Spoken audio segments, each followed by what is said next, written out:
spremembe, ki se dogaja v digitalnem svetu, katerega del smo vsi, dejansko se dogaja za svetlobno hitrostjo.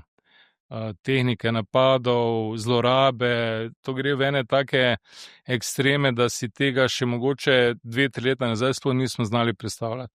Tako da sprememb je na trgu ogromno. Mislim, da to tudi čutijo danes že uporabniki sami. Tudi sami smo imeli primere, tudi nas kličejo preko mobilnih telefonov, nas poskušajo prepričati, da bi jim dali gesla, uporabniška imena do bančnih računov in tako naprej. Tako da tega je danes toliko, da je mene, čeprav sem v tej industriji, postaja vedno bolj strah, v bistvu, kam to vodi, ker je pa vseeno ljudje ne morejo imeti toliko tega nekega širokega znanja pa razumevanja. Pa tudi, če vi pišete mogoče vsak teden o nekih zlorabah, o nekih ljudeh, ki so bili okradeni, in v bistvu tega je res ekstremno dosti. Moj uspeh z Mitjo Segajem. Sponi in padci, predvsem pa izkušnje. To je Večerov podcast o dragocenih lekcijah. Za posel, za življenje. Lepo pozdravljeni v novi epizodi podcasta Moj uspeh. Jaz sem Mitja Segaj, vabim vas seveda, da nas spremljate, všečkate, komentirate, delite podcast tudi med kolege, prijatelje, znance. Predvsem pa je fajn, če se na podcast naročite. To nam največ pomeni, predvsem pa ne boste zamudili nobene epizode. Veselim se današnjega pogovora, še posebej tako malo se mogoče kar dobro zaščiteno danes počutimo. Renato Uhl je naš gost, soustanovitelj, solastnik in direktor podjetja Real Security, enega vodilnih slovenskih podjetij na področju kibernetske varnosti. Gotovo ste slišali za Real Security, več kot 2 desetletji že zagotavljajo vodilne in vrhunske IT varnostne rešitve, inovativne storitve podjetjem po vsej regiji Adriatic, to se pravi tudi izven Slovenije.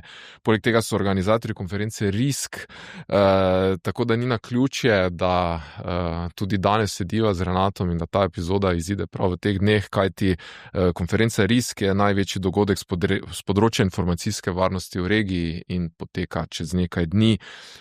Renato je znan po svoji predanosti razvoju varnostnih rešitev, ki temeljijo na zaupanju in človeškem dejavniku. Pod njegovim vodstvom je podjetje prejelo prestižno Dun & Bradstreet Platinum bonitetno oceno že kar nekaj let zapored, kar potrjuje njihovo zanesljivost in odličnost v industriji. Tako da, dobre reference. Renato, dobrodošel. Pozdravljeni, hvala za take lepe besede. Oči so se mi skoraj zarosile. Super, gledaj, to so reference, tako je. Nekaj se nabere v ne tako kratki karieri, tako da veliko vam imela zapovedati. In danes bova govorila o tem, kako se podjetje soočajo s sodobnimi kibernetskimi grožnjami, kajti to je postala neka realnost vsakdana, ne govorimo več o nekih izjemah. Govorila bo o tem, kako pomembno je zavedanje o kibernetski varnosti, pa seveda tudi o podjetniški poti, o razvoju podjetja Real Security in pa kaj lahko pričakujemo na prihajajoči konferenci RISK, ki je res stalnica v tem prostoru, tako da dajva biti aktualna, kaj je zdaj recimo nenehno se spreminja seveda kibernetska varnost, to področje grožnje nastaja verjetno vsak dan. Kaj je danes največja grožnja? Česa se mogoče niti ne zavedamo, pa je grožnja. Najprej, Mitja, najlepša hvala za povabilo. Mislim, da je tema zelo aktualna in je prav, da je ta podcast danes tudi usmerjen v bistvu nekako tudi v ozaveščanje ljudi, ker spremembe, ki se dogaja v digitalnem svetu, katerega del smo vsi, dejansko se dogaja za svetlobno hitrostjo. Tehnike napadov, zlorabe, to gre v ene take ekstreme, da si tega še mogoče 2-3 leta nazaj sploh nismo znali predstavljati. Tako da sprememb je na trgu ogromno. Mislim, da to tudi čutijo danes že uporabniki sami. Tudi sami smo imeli primere, tudi nas kličejo preko mobilnih telefonov nas poskušajo prepričati, da bi jim dali gesla, uporabniška imena do bančnih računov in tako naprej. Tako da tega je danes toliko, da je mene, čeprav sem v tej industriji postajal vedno bolj strah, v bistvu, kam to vodi, ker je pa vseeno ljudje ne morejo imeti toliko tega nekega širokega znanja pa razumevanja. Pa tudi, če vi pišete mogoče vsak teden o nekih zlorabah, o nekih ljudeh, ki so bili okradeni, in v bistvu tega je res ekstremno dosti. Veš, kaj se mi zdi, tak ciljna skupina, recimo tudi ogrožena, so tako posamezniki kot podjetja, ne? Tako je. Mi seveda res nenehno opozarjamo, ampak kljub temu so rubrika Črne kronike in te strani vedno polne zlorab takšnih in drugačnih. In pač podjetij, ki so nasedla na neke prevare in seveda posameznikov, ki so takisto nasedli ali so to bile ljubezenske zgodbe, ali so bili samo klici o, ne vem, vdorih v to spletno banko. Ampak se mi zdi, če bi neko osnovno zavedanje, da smo danes tako izpostavljeni, recimo, vsem grožnjam, je to dovolj? Saj po mojem ne rabimo biti seznanjeni z vsako vrsto prevare, ampak vsako neko dejanje, ki odstopa od nekih običajnih praks, bi verjetno že moralo biti znak za alarm, ampak očitno ni, ne vem. Kaj delamo narobe, kljub temu, ali zakaj to zavedanje ni bolj prisotno, da je lahko vsak klic, vsaka malenko sumljiva elektronska pošta sporočilo, da naj bo to znak za alarm? Kaj se mora zgoditi, da se alarmi pri ljudeh, posameznikih prižgajo? Ker vedno je posameznik ranljiva točka, pa človek, ne? Tudi v podjetju nekaj lahko s tehnologijo dosežemo, drugo, ampak človek je problem, ne? In vedno bo, ne? Problem je predvsem tem, ker so te tehnike zelo napredne. V bistvu, včasih si dobil virus, če si kliknil tam nekje, pa si bil okužen, pa je bilo potem zranje. Danes so pa tehnike samega phishinga, poznamo že 7 vrst phishinga. Zdaj bi lahko začel naštevati, kakšne so te tehnike, ampak danes ne gre vse samo preko e-maila, phishing leti preko SMS sporočil, preko voicemaila v bistvu. Problem postaja zaradi tega, ker je tehnologija na drugi strani, ki jo pa uporabljajo kriminalci oziroma hekerji, je šla toliko naprej, da dejansko ti danes več ne ločiš, če tebe pokliče umetna inteligenca z naprej napisanim tekstom in se celo pogovarja s teboj kot uslužbenec banke. In če to primerjamo z maili, ki so leteli pred 10 leti, ko si dobil sporočilo od princa iz Ugande, pa želite 120 milijonov, dajte mi račun odpreti, ne? Pa so nekateri podjetniki že takrat nasedali, ne? In če primerjamo z današnjimi napadi, sofisticiranimi, je to svetlobnih let razlike. In dejansko večina uporabnikov, tudi če niso naivni, bo preko slej nasedla. Ker predstavljate si, vsi kupujemo v bistvu online. Je tako. In ti dobiš e-mail ali sporočilo, prišel je vaš paket, rabimo še neke podatke, tu moramo nekaj spremeniti. Noben, tudi tisti, ki so v cyber svetu, nasedajo včasih, ker so te tehnike za tako napredne danes, da je dejansko skoraj težko razbrati. In zato je najboljše, kaj lahko recimo vsak uporabnik, pa tudi v podjetju naredi, da je previden, da preveri. Torej jaz bi dal recimo to eno tako smernico, ko vas nekdo kliče iz banke, glede vaše kreditne kartice, pa vseh podatkov na kartici, tega od banke ne boste doživeli nikoli, oni tega ne delajo. Pa vedno znova to objavljamo, vedno znova se zdi. Ja, ampak vedno znova in to je treba še večkrat ponoviti, ne? Dejansko. Ja. Ker se mi res zdi, veš, to odstopa od nekih dosedanjih praks, ne? Se tudi jaz sem že dobil od Pošte Slovenije. Ja. Ne vem, danes pa potrebujemo za dokončanje vaše dostave to pa to. Ampak gleda osnova, ne vem, pogledaš ali pošiljate res in ko so tam neki XY, pač jasno je, da na to ne odgovarjaš. Ne? Ampak kljub temu očitno, ne vem. Večina jih odgovarja. Mislim, zlorabe so v zadnjem času zelo uspešne. Sploh v bančnem svetu. Zelo uspešno. Ja, mislim, da, ne vem, če si gledal, pred kratkim je šel film Čebelar. Ne. Nisi, priporočam. Okay. Beekeeper se imenuje film, Ja. govori pa ravno o tem in gre do tega nivoja, da kaže, kako je to vse skupaj organizirano. In v tem filmu je organizirano na ta način, da to celo vlada je vpletena v pridobivanje strank, če temu pravimo, v bistvu v klicnih centrih, kako nategujejo, se upravičujem izrazu, uporabnike in jim potem kradejo z računom. Mislim, zelo dober film za pogled, ampak to je resničnost. In strašljivo je v bistvu, da so vpletene, ne vem, države, da to zdaj niso neke samo zločeste organizacije, ki niso samo pirati, ne vem. Ne, ni več tisto. Včasih je bil to recimo izziv za neke, imeli smo white hate pa black hate, v bistvu hekeri, ki so bili dobri pa slabi, ki so pošiljali viruse, pa so hoteli samo pokazati na ranljivost Windowsa. Ne vem, če se še spomniš blue screenov pa tega. Ja. No, danes pa je to postal biznis. Jaz sem pred časom je bila konferenca Mastercarda v Planici, ki so bili to sponzor teh poletov in je bil njihov direktor iz Nemčije in je razlagal, v bistvu in mi en slajd ostal tako lepo v spominu, ko je kazal, kaj to sploh je danes kibernetski kriminal.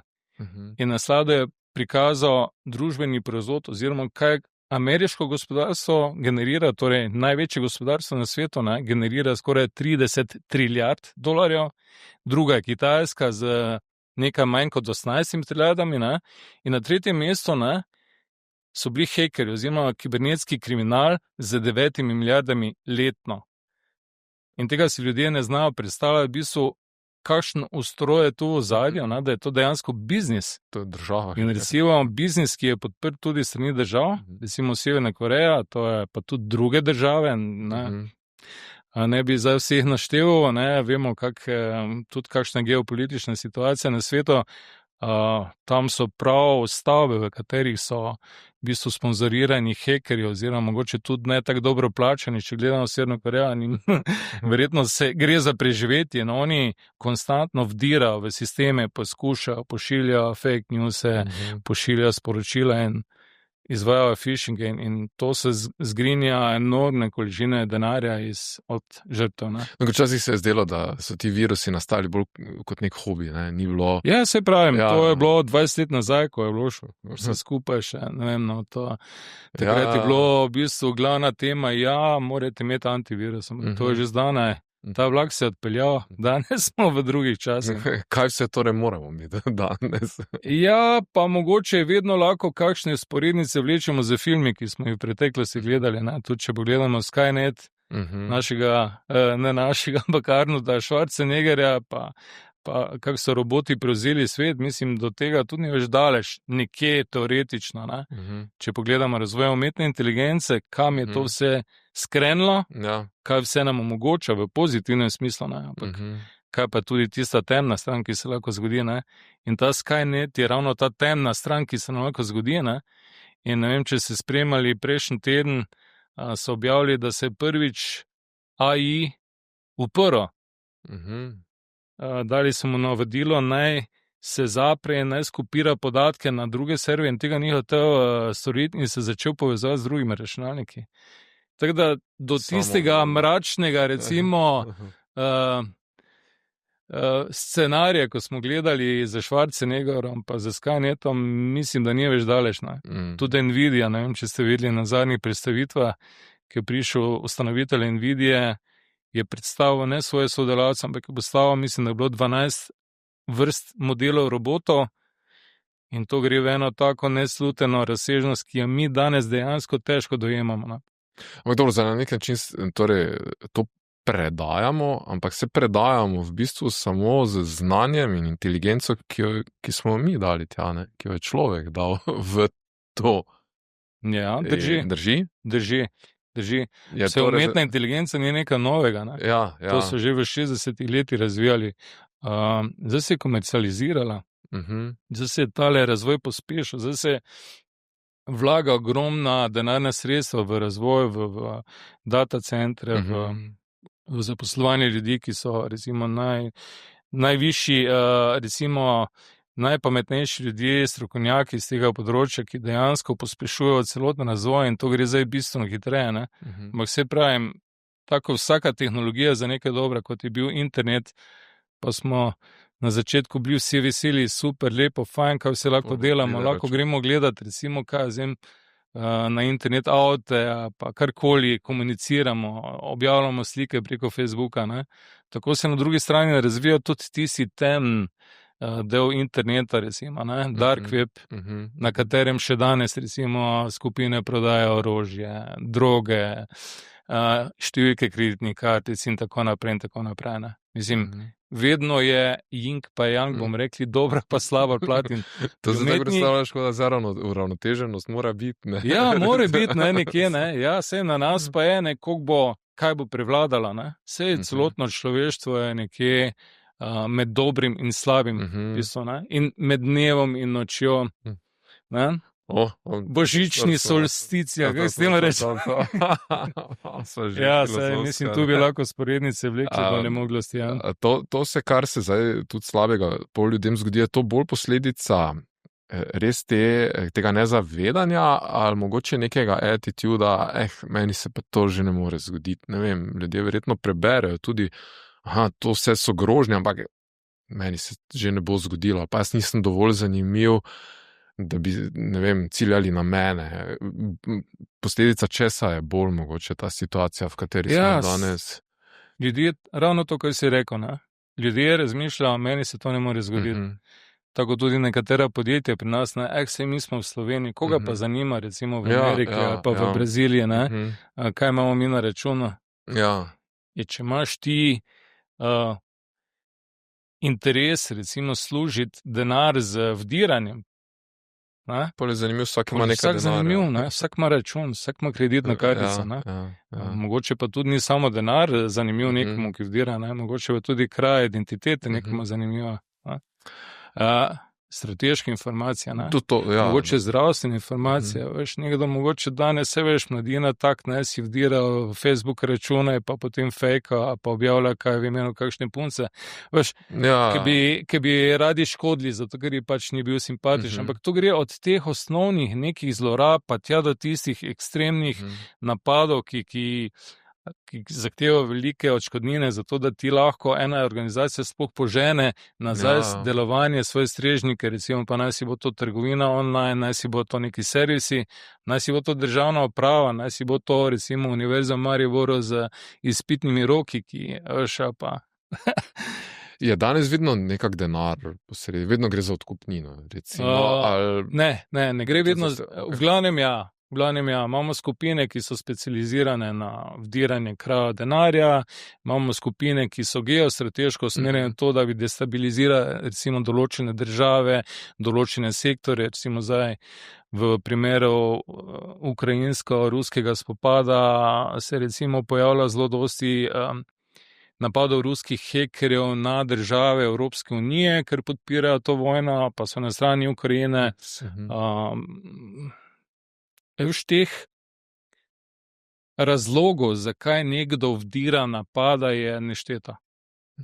V glavnem pa gre gre za to, da želijo seveda denar, da želijo informacije, da želijo kontrolo, da želijo škoditi in pa, če pogledamo zadnje volitve v Ameriki, ne, tudi, da določa mnenje uporabnika. Torej, da ti vplivaš preko socialnih omrežij, ne? Kaj si bo kdo mislil, ne? Zdaj bližajo se pri nas volitve, ne? Torej, kako bojo ljudje volili? Ja, tako kot bo dobili informacije, kaj je boljše za njih, in če nekdo pošilja maso informacij, ne? Uporabnikov in se ti skozi konfrontirani z nekim, kaj recimo, Golob je slab, Golob je naredil to, Golob je to, pa recimo Janša, mislim, jaz sem političen, da se razumemo, mene politika ne zanima, ne? Da bi se nekje spuščal to, ampak dejansko lahko ti imaš tudi podjetja, ki lahko danes najemaš. In s tem lepo usmerjaš javno mnenje. Poznamo Cambridge Analytico in to so v zadnji ogromni posle, ne? Dobro, Slovenija je mala, nas je 2 milijona, ampak če ti lahko z enim podjetjem vplivaš na mnenje volivcev v Ameriki, prej smo rekli, to 30 trilijonski trg. Torej, če ti vladaš v takšni državi, je to povezano z močjo, vplivom, denarjem. Ne. Zadnje še bila ena zanimiva, mislim, jaz kar dosti Twitter spremljam, ne. So potegnili v bistvu neko primerjavo med Trumpovim premoženjem, ko ni bil na poziciji in pa takrat, ko je bil. Ne. In smešno, ne? Takrat, ko je bil na poziciji, je bilo to premoženje 4-krat više. Veš, vedno je nek denar, interesi. Ne? In tudi, veš, navaden posameznik je pa tudi tača ravno zaradi tega, ker nekaj ima. Ali ima denar, ali si ga bo nekdo sposodil, pa bo preko njega napadal nekam drugam. Ne? Veš, ali bo ga pa mu ukradel identiteto, pa se bo predstavljal recimo, kaj zem druge, pa skorišča njegov kreditna kartica. Tako da ja. Ker si omenil Twitter, recimo, ne, X, danes novodobni, kak pa tu filtriraš, recimo, informacije, ne vem, kak pa zanimiva to, kar si izpostavil, ampak kak pa vemo, da je res, v bistvu, kak so tudi merili to premoženje takrat, zdaj, veš, vedno nek dvom se mi zdi, tudi tam je usmerjeno. Je neka matrica, ne, okoli nas. Težko, verjetno, da bi jaz lahko to odgovoril, ne, daleč od tega, ne. Sem pa pripričan, da tisti, ki je recimo na poziciji, pa ima določeno moč, lahko recimo usmerja, kateri tviti se bojo pojavljali pri katerem prebivalstvu. Mogoče ti povem za zanimivost, mi imamo tudi, imeli smo razvojni oddelek, smo se spustili v razvoj kriptodenarnice, blockchain, ker vidimo prihodnost v digitalnem denarju. To podjetje smo spin-offali, je zdaj drugo, je ločeno podjetje, se druge izvaja razvoj, ampak je še vedno naše. Ampak mi smo hoteli, v bistvu, mi smo tako, bom rekel, nedolžno vstopili ta svet Twitterja, pa smo pa mi objavili, kaj smo naredili, kaj ta tehnologija ponuja, ne? In potem vidiš po 1-2 letih, ki ti ogromno objavljaš, ne? Da dejansko si samo šum v vetru, mogoče pa kaplja v morju, zato ker ne plačuješ milijonov v marketing in še isto pri politiki, pri vplivu, ne? Veš, to je ogromno denar v zadju, ne? In takrat smo gotovili, da če hočeš prodreti na globalen trg, ne? Preko Twitterja, ne? Ni pomembno, kaj si ti razvil, pomembno je, kakšne rič imaš sporočila. In ravno tako je pri volitvah. Tako da Twitter je eno zelo strašljivo orodje v rokah, vemo koga, ne? Jaz cenim tega gospoda, ogromno je naredil, ne?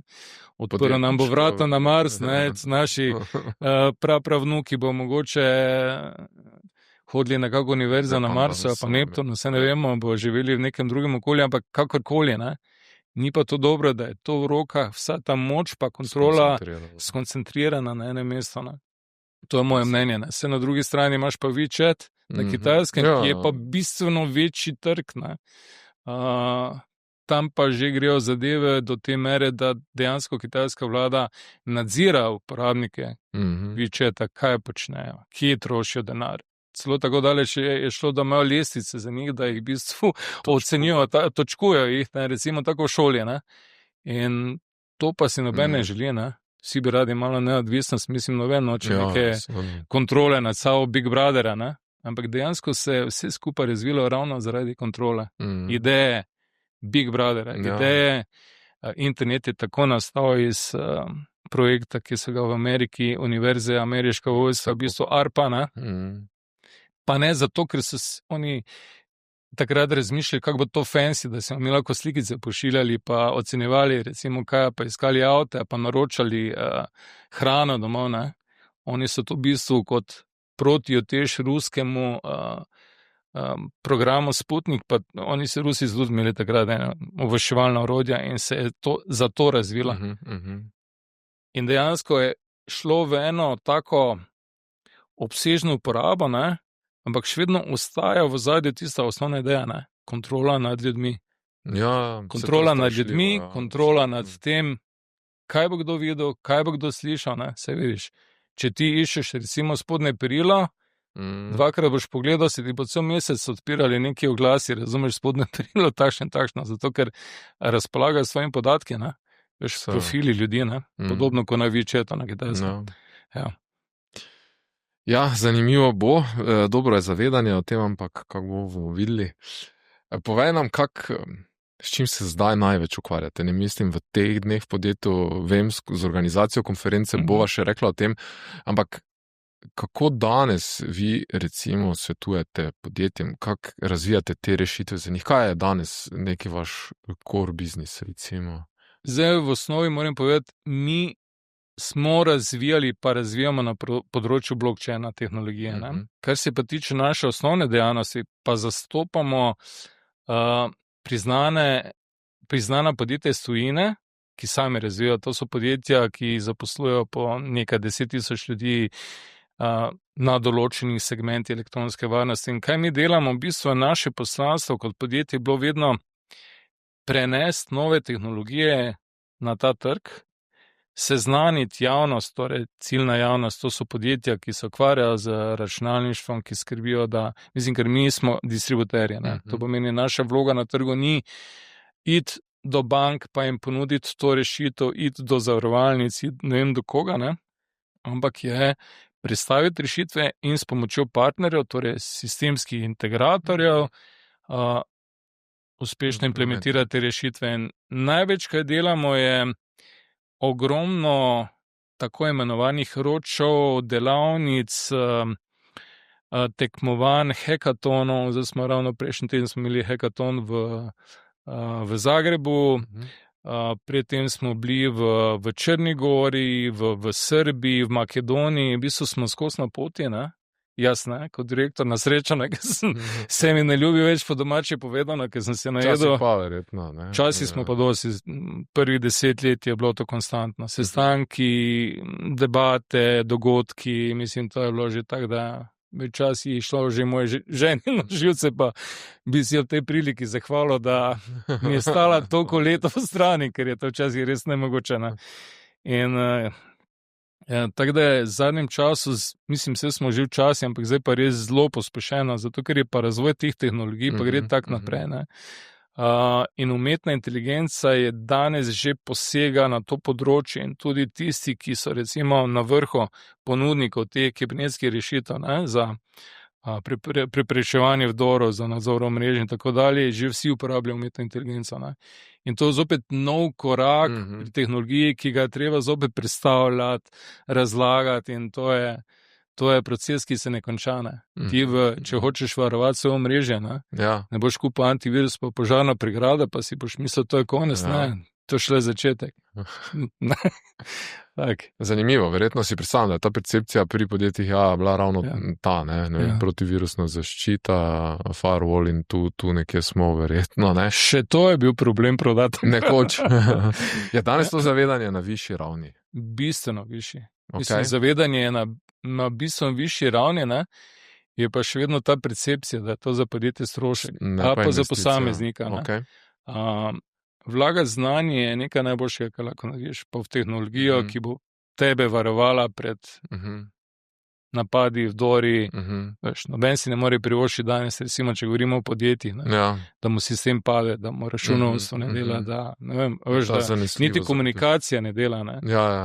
Še najmanj pa recimo državne inštitucije, kot recimo zamisli si FURS, pa zamisli si davčna uprava, zamisli si to, kar smo imeli, recimo Center za obveščanje, ki je bil, mislim, da je bilo kdaj lani, kdaj so imeli vdor, pa so bili potem kar nekaj časa, so morali na papir pisati.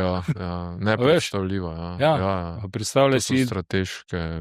Strateška infrastruktura. Zdravstvo.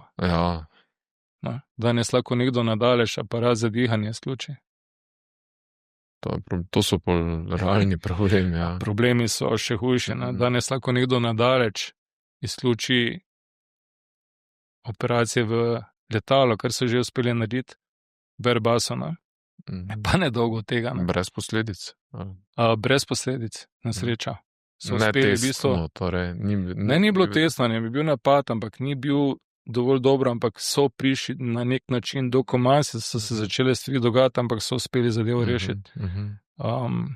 Ne vem, če veš, da so pred časom govorili, da če bo Elon Musk preglasen, da bo sprogramirali, da bo vse Tesle se na eno mesto odpeljale. Zdaj si pa predstavljati, če je prodanih recimo 2 milijona Tesla, pa dobijo komando vse Tesle v New York na Madison Square Garden, kaj bo to povzročilo?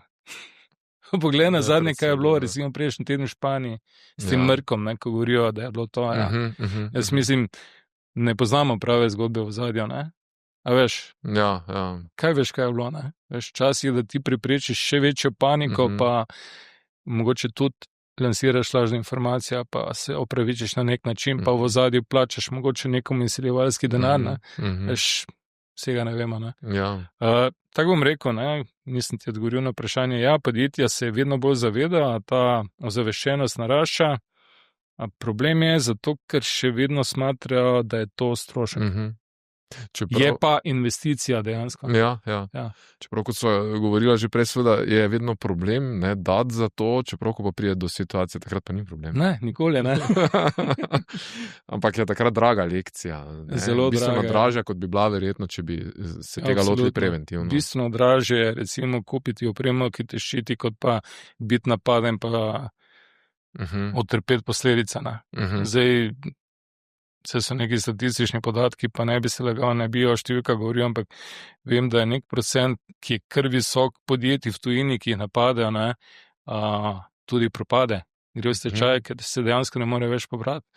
Recimo, če imaš, pa dobro, damo na primeru računovodskega servisa, če ti nekdo vdre noter v sistem, pa ti izbriše vse podatke, kako boš pa delal, kako boš pa obračunaval za stranke plače, pa dajati, pa vse, mislim, to je konec. Bi zato morala biti kakšna sistemska pomoč, so subvencije za investicije v kibernetsko varnost? Ja, absolutno. Ne bi, mislim, investicija, absolutno, ja, mislim, da bi morala država to na nek način subvencionirati, to pripravljenost, pa sploh zdaj, ne.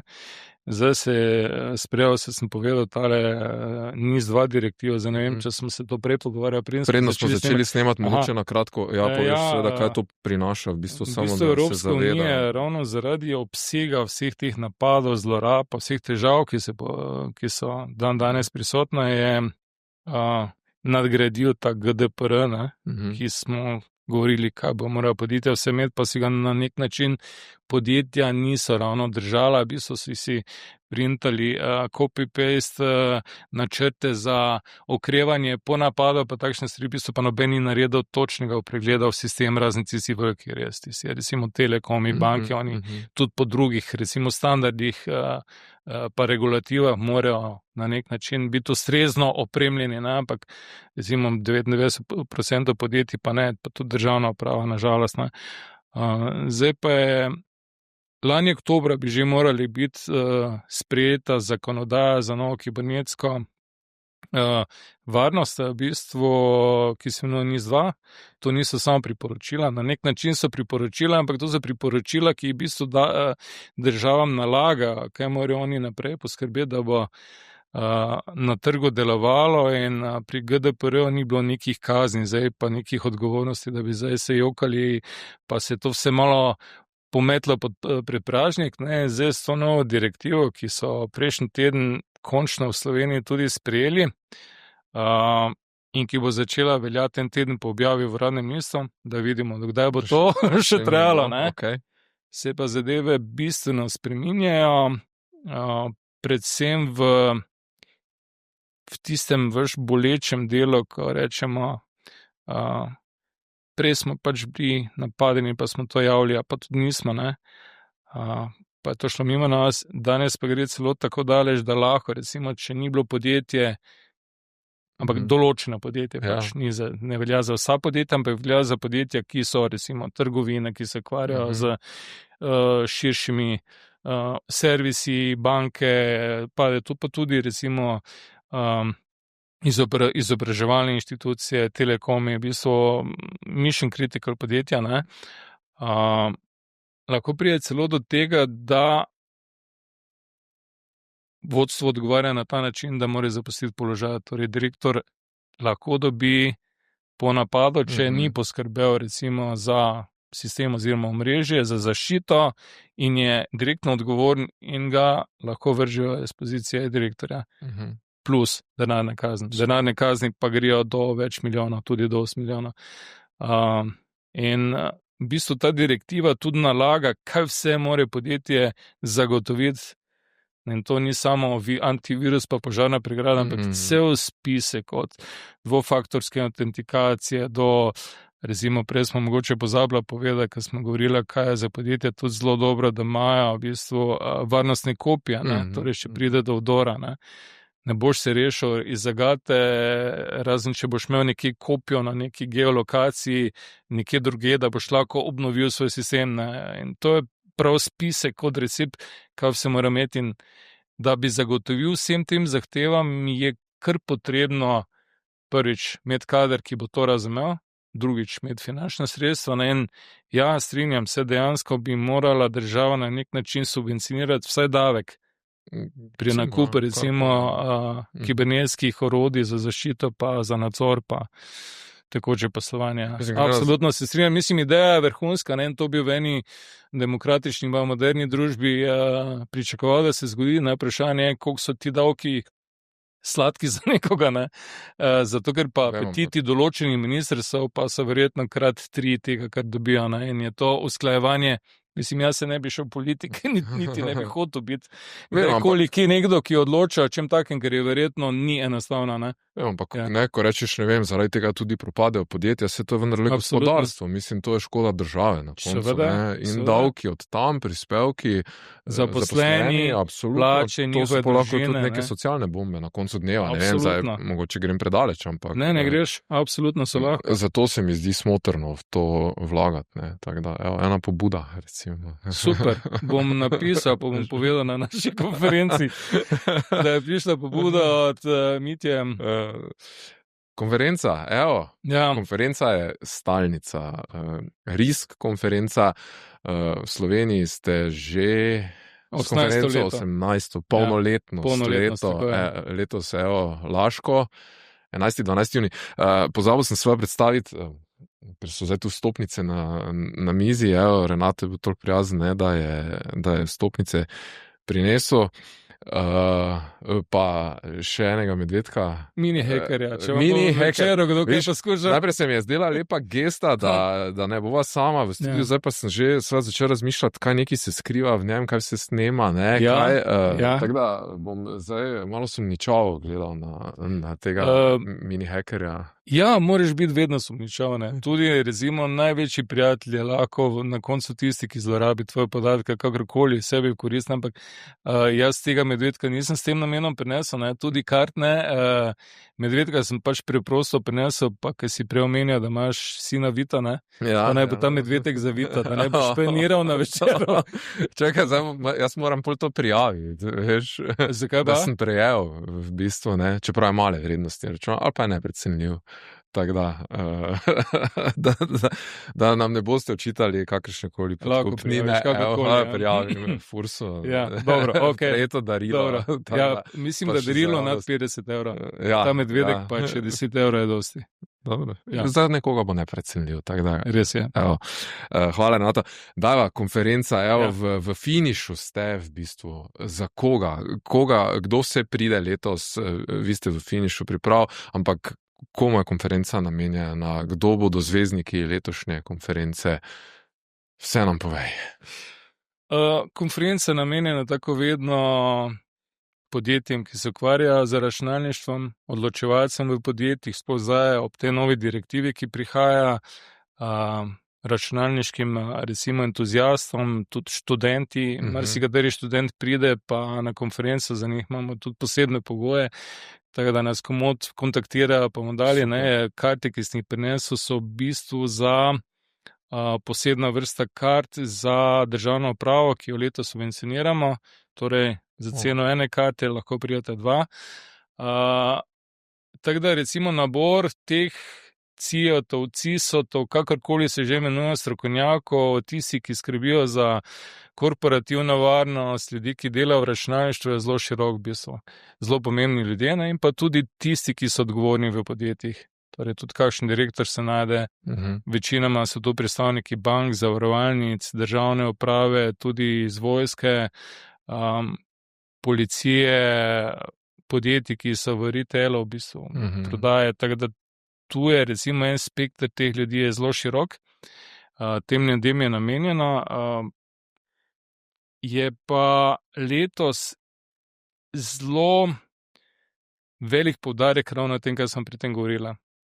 Na tehnologijah, ki so na nek način povezane z umetno inteligenco, z orodji, z rešitvami, ki rešujejo ta problem, ker tako kot so začeli recimo hekerji oziroma kibernetski kriminalci uporabljati napredna orodja, ki jih lahko izkoristijo preko umetne inteligence, tako se je na drugi strani tudi začela industrija rešitev, recimo oboroževati z umetno inteligenco, spremljati, biti proaktivna glede na napade in to vedno tak. Ne.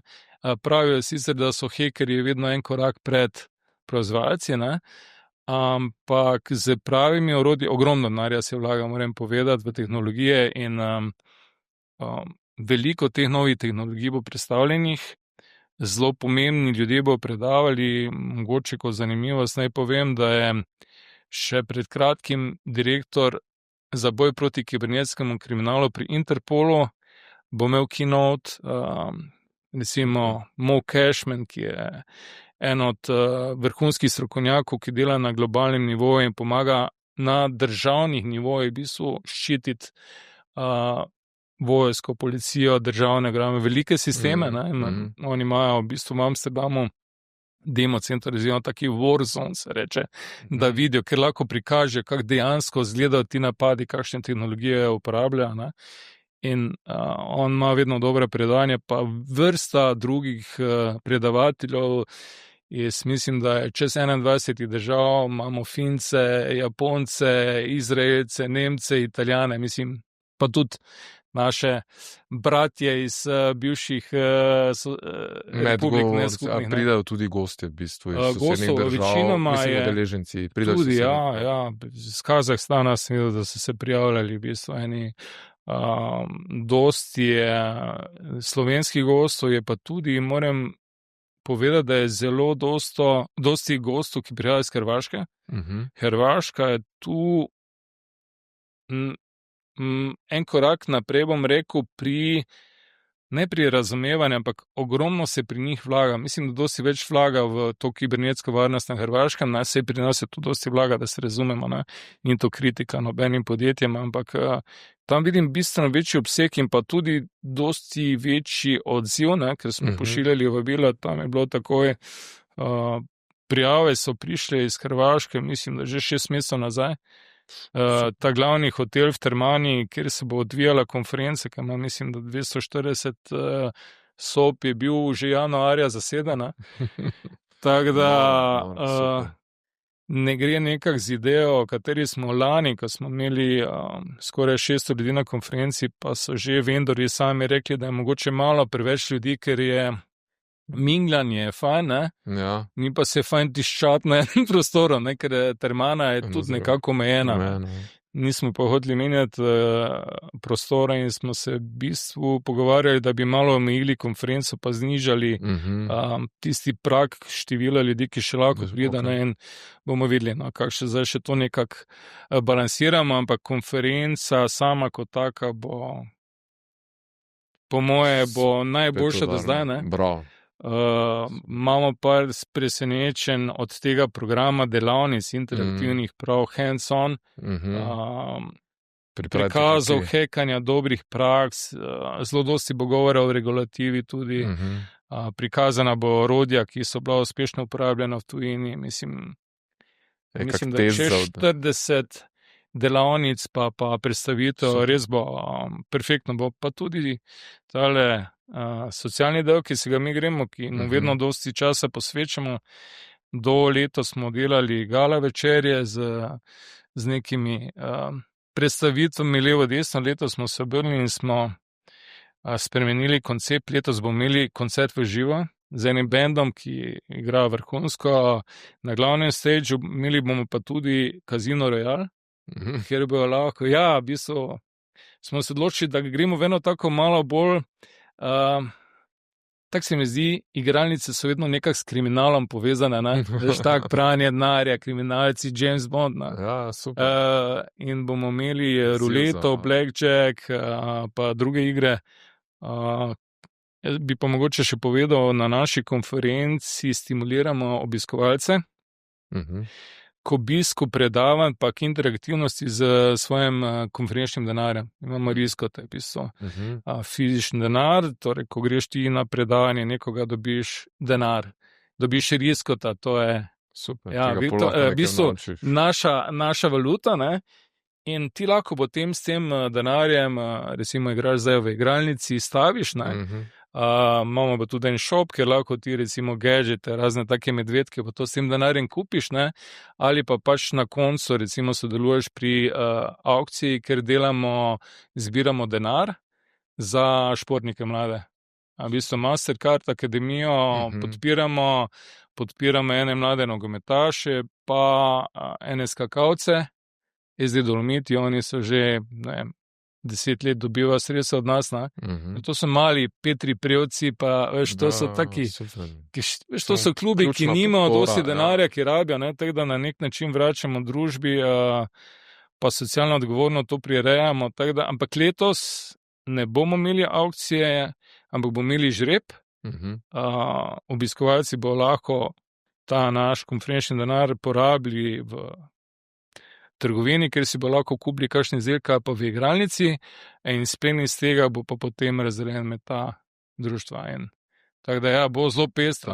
Drugi dan pa še potem okrogla miza, ravno na temo umetne inteligence pa kibernetske varnosti in pa zaključek, ki je meni recimo, vedno sem ga vesel, ker se recimo tako se en avto pri dosti kilometrih že malo utrudi, pa je treba kak servis narediti, tako meni na konferenci drugi dan zdaj, glede na leta, mi že paše, da gre proti koncu, in imamo en taki piknik z saksofonom, pa tistim preprostim druženjem in se že veselim, res bo dobro. Mislim, da bo najboljše do zdaj. Pa še uvod pričakujemo zelo drugačen, tako da bomo zelo presenetili obiskovalca. Super, nekaj presenečen, kaki test, na katerem lahko padejo, ne vem, udeleženci, recimo, glede kibernetske varnosti, veš, da nekje fejlajo. Na teh delavnicah bomo imeli možnost videti, kje vse lahko padejo. Super. Kaki hekerji predavajo? Ta velika podjetja, ki proizvajajo rešitve, ponavadi jemljajo iz tega bazena mladih nekaj, veš, na univerzah je dosti takih junakov, ko se na hekatonih dokažejo, tudi bivše, recimo, hekere, ki so bili ulovljeni. Kevin Mitnick je eden najbolj znanih od teh, ki je potem, pred tem je odiral, potem pa je postal eden najbolj znanih ljudi, pa je delal za določene državne organe in tako naprej. To je strateško pametno. V bistvu, to je boljše, ne? Problem je v tem, zato ker danes pa nimamo več toliko denarja, da bi te strokovnjake plačali, pa ostajajo na drugi strani. Ker tam denarja še več. Ali so pa, recimo, dela pod pritiskom, recimo, tako v Severni Koreji, tam nimaš opcije, ali boš na drugo stran delati, recimo, za dobro, ne? Da se še tega dotaknite, predno peljeva dobro v koncu, ampak kader v sektorju kibernetske varnosti, kaki so ti izzivi pri vas v podjetju, kako se to v zadnjem času spreminja, predvsem se mi zdi ključno, ker vendarle nove generacije vstopajo na trg dela. Srečujete se zdaj, mislim, da je čas, ko se največ 4 generacije trenutno srečuje srečujejo na trgu dela. Kakšni izzivi so to pri vas, recimo? Zelo veliki. Zelo veliki, ti bom povedal. Recimo Jodlari, pa tudi kakšne druga tuja podjetja so dosti krat prisotna na Univerzi v Mariboru, pa na drugih univerzah. Oni že, ko so študente pokažejo neke, recimo, eksplicitne lastnosti, sposobnosti, da so mogoče korak više od ostalih, ki že verbajo, jim že ponujajo prakso, v tujini tudi, v bistvu. Tam že imajo zagotovljeno službo, že v drugem letniku, ko vidijo, v bistvu, kaj je nekdo sposoben narediti, kader je dejansko problem. Pri nas je pa ni, mi večino svojega kadra šolamo. Potem sami, ko pridete. Sami šolamo, v bistvu gledamo ljudi, ki sprejemajo v naše okolje, predvsem pazimo, da imamo široko obzorje, da so pripravljeni pa fleksibilni se na novo učiti, zato ker ti na nobeni univerzi pa fakulteti ne dobiš tega znanja, ki ga potrebuješ danes v kibernetskem svetu, recimo, da bi razumel, dobro, mogoče dobiš neke osnove, ampak da bi ti specifično razumel, ne more, zato ker se programi na univerzah spreminjajo prepočasi, koliko hitro se dinamika pa industrija spreminja na realnem trgu in ne moreš dobiti nekoga, ki pride k tebi, da ga zaposliš, pa tudi, če mu ne vem, kakšen nar ponudiš, mu prišel tja in bo zgubljen. In mi dejansko grejo pri nas 80% zaposlenih, dobro, računovodki ne dajemo na šolanje za kibernetsko varnost pa na hekanje, ampak 80%, ker je pač fundamentalno naše podjetje v večini sestavljeno iz ljudmi, ki imajo tehnološka znanja, pa so bolj IT-ovci, kot pa kakšni prodajalci, marketingari, vse soseda, razen takšnih, ko sem jaz. In dejansko jih kar vržemo v to. Včasih je to naporno, eno tako okolje, kjer morajo zelo dosti teh raznih izpitov narediti, se spoznati s tehnologijami in to je včasih že tako za nekoga mogoče malo boleče, tega dosti ne zna. Ja. Tehnologija se spreminja, to je konstantno in tako da. Ja, se pa dosti krat najdejo kakšni študenti, ki pridejo pa prosijo za prakso, smo tudi že koga tako zaposlili, ki se potem izkažejo za zelo odprte mlade ljudi, ki želijo nekaj na življenju in potem ostanejo pri nas 16-17 let. Tako da ja, sploh samoiniciativni ljudje, ki si želijo to delati, imajo pri nas na široko odprta vrata. Super. Ampak to ne pomeni, da jutri pišete maile pa kličete mason. Lahko pa pridete na konferenco. Ja. To je prvi korak. To je prvi korak, da sploh vidijo, če bojo kos temu obremenitvam, ki so pa dejansko zdaj vsak dan večje. Res je. Torej, še ena pobuda lahko, študij kibernetske varnosti v Sloveniji manjka. Ob vseh programih, ki se pojavljajo tudi na zasebnih univerzah, in visokih šolah bi to bilo verjetno smiselno, Vse imajo neke programe, Mi smo drugače tudi strateški partner Univerze v Mariboru, posebej imamo podpisano en dogovor za fakulteto za varnostne vede, ampak oni so bolj teoretike. Ja. Mi rabimo praktike, mi rabimo ljudi, recimo na feriju v Mariboru, ki bojo uporabljali ta orodja, ki bojo recimo šli skozi, dobro, Feri tudi nekaj organizira v tej smeri, ampak to mora biti širše. Program za to bi bil zelo zaželen, sploh zato, ker je na trgu kronično primanjkuje ljudi, ki bi imeli takšne znanja. Po nekih podatkih 2,5 milijona IT security specialistov na globalnem trgu primanjkuje in tu pa zdaj postaja tekma za te kadre, zato jih tujci radi vzamejo ven. Ampak dobro, si želiš ti, če si Slovenec, pa biti tam Auslander celo življenje, pa dela za tujca za višjo plačo, zakaj ne bi bilo to tu možno. Tako da jaz tudi spodbujam zelo dosti teh junakov, da to tukaj naredijo, pa bo verjetno podobno čez par let, tako je bilo s kuharji. Ker smo prej govorili o kuhanju, Pred 10 leti so bili hajeki, ki so dobili neko osnovno plače, pa so si mislili, to oni tam doli, ko so kadi pa na vročini dela, Danes pa poglej Masterchefa, pa poglej te šefe, kam so zrasli, kako živijo. In to je prav. To je ekipa, v bistvu, to je timsko delo postavljeno. Nekdo je izpostavljen, ampak gre pa v bistvu za cele ekipe. Absolutno. Tako da super. Mogoče pa z večerem naredimo kakšno inicijativo, pa naredimo Cyber Island, pa Cyber Village v Sloveniji, kjer bi mogoče malo bolj plastično prikazovali, mi, tako si rekel, vi dosti pišete o tem, dosti se pove, policija se pojavi na POP-TV, pa rečejo, spet so nekomu 50,000 kradli z računa, pa tokrat smo že rekli, pa dajte pokazati, kako to zgleda, gremo od točke A do točke B, simuliramo klic, da bo ljudje vedeli, kako to zgleda, ko te nekdo pokliče, ženska z prijetnim glasom, pa reče, gospod, vi imate pa vdor na vašem računu na NLB, mi vam lahko pomagamo in normalno, kdo pa razmišlja danes, Dobro, saj če bomo 1000krat ponovili, bo o tem razmišljali, ampak gremo si pa hekeri en drug način izbrali, Ja. Veš, Ja, seveda, oni bodo vedno iskali nove rešitve, vedno vlagajo veliko v to. Ja, seveda, ne, absolutno. Super, Ja. Evo še ena pobuda, tako da nekaj realiziramo. Cyber Village, štajerski Cyber Village naredimo, pa živo kažemo. To se da širše zastaviti, se veš. Recimo. Pohor je turizem. Mislim, več absolutno, to povežemo, sva tu univerzo. Ne, tak da... Bi bil zelo vesel. Super, odlično. Upam, da bomo imeli čas takega. Vzeti si ga moramo. To je res. Pač se vidiš tudi danes, ko si najbolj zaseden z organizacijo konference, v bistvu si vzel čas za ta pogovor. Tako da super. Zadnje vprašanje, ki je vse enako za vse naše goste v večerovem podcastu Moj uspeh, kaj je bila najbolj boleča, ampak hkrati potem najbolj dragocena izkušnja na podjetniški poslovni poti.